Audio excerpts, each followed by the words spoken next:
Salut à tous, bienvenue. Si vous connaissez Judith Assine, eh bien vous ne connaissez peut-être pas sa facette entrepreneuse. Et oui, Judith Assine s'est installée pour vous soigner, pour essayer de vous faire découvrir en tout cas une méthode connue, l'énergie universelle. J'ai nommé le Reiki. C'est parti.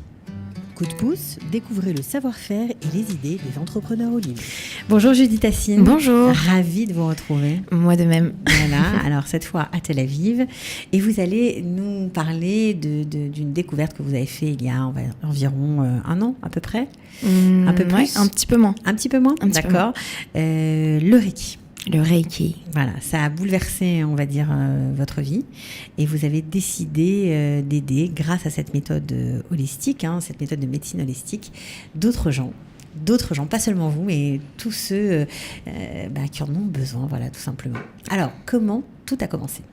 Ouh là là, c'est une recherche personnelle depuis plusieurs années que de trouver un moyen d'aider les gens. En fait, c'est une vraie quête intérieure. Et il se trouve que j'avais entendu vaguement parler du Reiki au moment où je commençais un peu à m'éveiller aux énergies, à ressentir des choses, etc. Et puis j'ai oublié. Je suis arrivée à Tel Aviv, j'avais pris une adresse, j'ai oublié et je m'en suis souvenue il y a quelques mois parce que j'ai eu des énergies très très fortes dans le cœur et dans le plexus solaire et que je ne savais pas comment le gérer. Et donc je me suis souvenue du Reiki, je ne savais pas exactement ce que c'était, je savais que c'était lié aux énergies et du coup j'ai retrouvé le contact que j'avais à Tel Aviv et je suis partie rencontrer cette personne.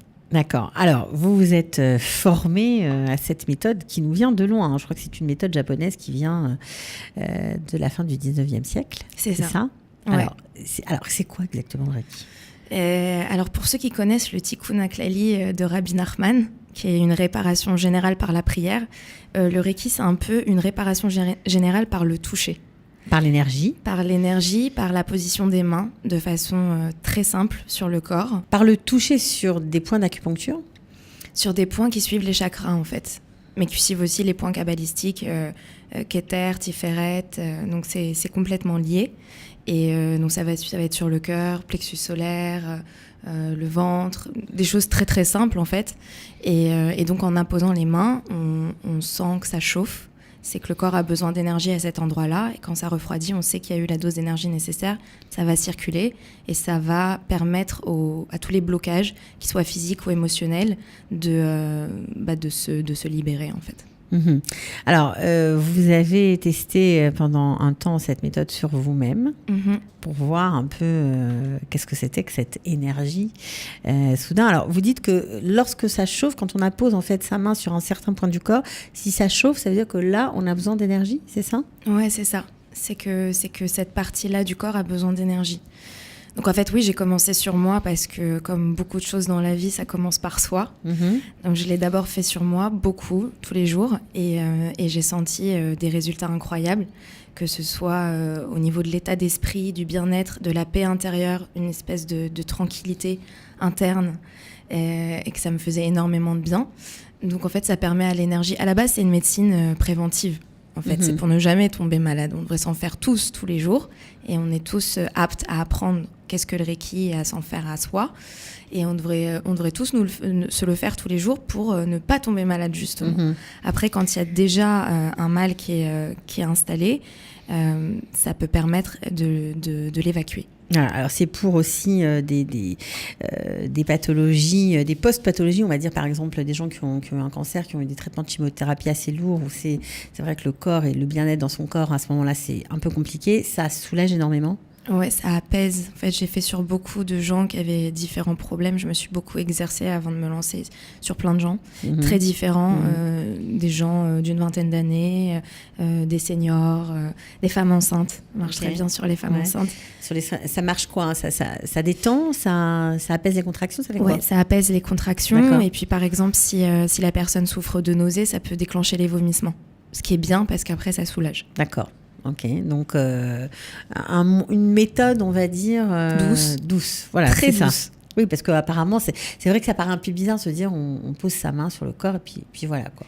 Après, chacun réagit à sa façon, mais il faut savoir que le Reiki, ça peut qu'être positif parce que c'est toujours une intention bienveillante de guérison. Et Et donc, ça peut pas apporter de négatif à la personne. Soit ça lui fait rien, soit ça lui fait du bien. Mais ça peut pas faire de négatif. Et surtout, on part vraiment...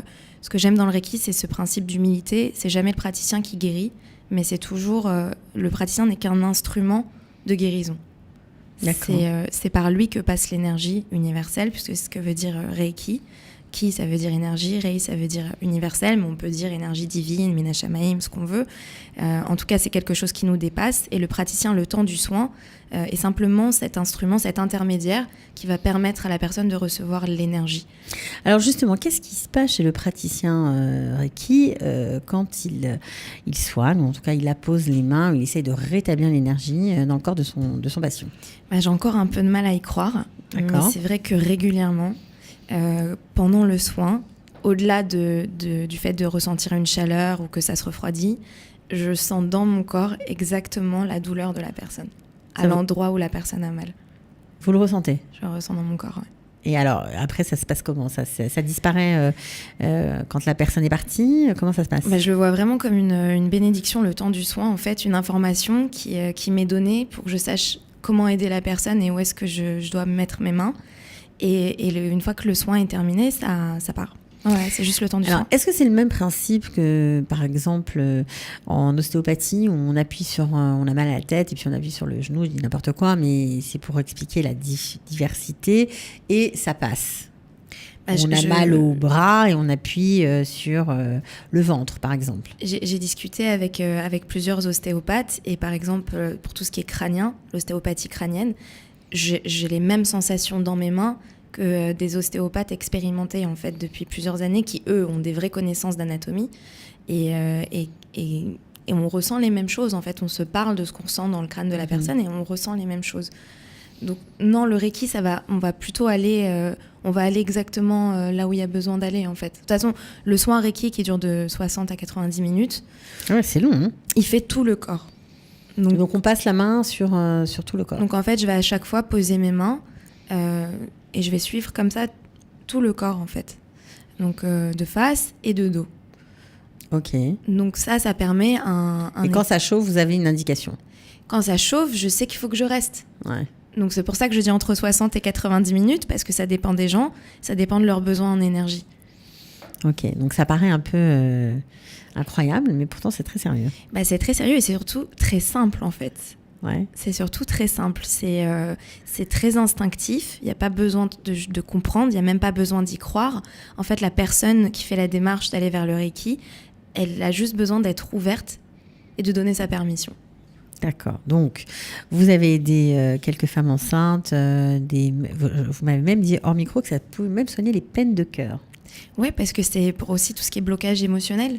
Ouais. Et il y a plein de choses qui se somatisent ensuite dans le corps, comme des maladies, mais qui à la base sont des problèmes psychiques, des problèmes liés à tout ce qui est psychique et psychologique. Qu'est-ce que ça a fait sur les blocages émotionnels, le fait de faire un soin Reiki? Ça fait circuler l'énergie. Vraiment, on part du principe que tout est énergie et que quand il y a un blocage, c'est que l'énergie est bloquée. Comme siphon qu'on débouche? Exactement, comme un siphon qu'on déboucherait avec un jet d'eau hyper puissant. Et là, c'est un jet d'énergie. Et donc, ça fait circuler. Et ça permet d'évacuer comme ça. Et ça va mieux? Ouais, parce qu'après, ça circule. D'accord. Alors, vous recevez dans le centre de Tel Aviv tous les jours? Ouais, tous les jours. Et voilà. Donc des soins d'1h30, ok. On peut vous contacter sur Insta ou sur Facebook à la même adresse. Reiki Tel Aviv, Reiki TLV. Ok. Il y a toutes les informations dessus et il y a moyen de vous contacter. Où on vous trouve. Ouais, il y a tout. Tout est expliqué. Tout est expliqué, le temps, la méthode, ouais. Sur quoi ça agit, donc à peu près tout. Voilà, pour les gens il n'y a pas besoin forcément d'aller mal, en fait, ça peut être ça s'inscrit aussi dans une simple quête de bien-être au quotidien et de vouloir penser positif, par exemple. Okay. Voilà, comme ça peut s'appliquer aussi à des gens qui ont des traitements lourds ou des grossesses qu'on a envie d'apaiser ou simplement, voilà, ça s'inscrit complètement dans une perspective de bien-être global. Général, d'accord. Bon, on était ravis de vous accueillir, Judith Assine. Merci d'être venue. Voilà, donc je redonne le compte Insta REIKI TLV et idem pour le compte Facebook. On peut la trouver comme ça. Elle répond, elle est réactive. Merci beaucoup et Batzlacha pour cette nouvelle entreprise. Voilà, à bientôt. Merci. Ciao.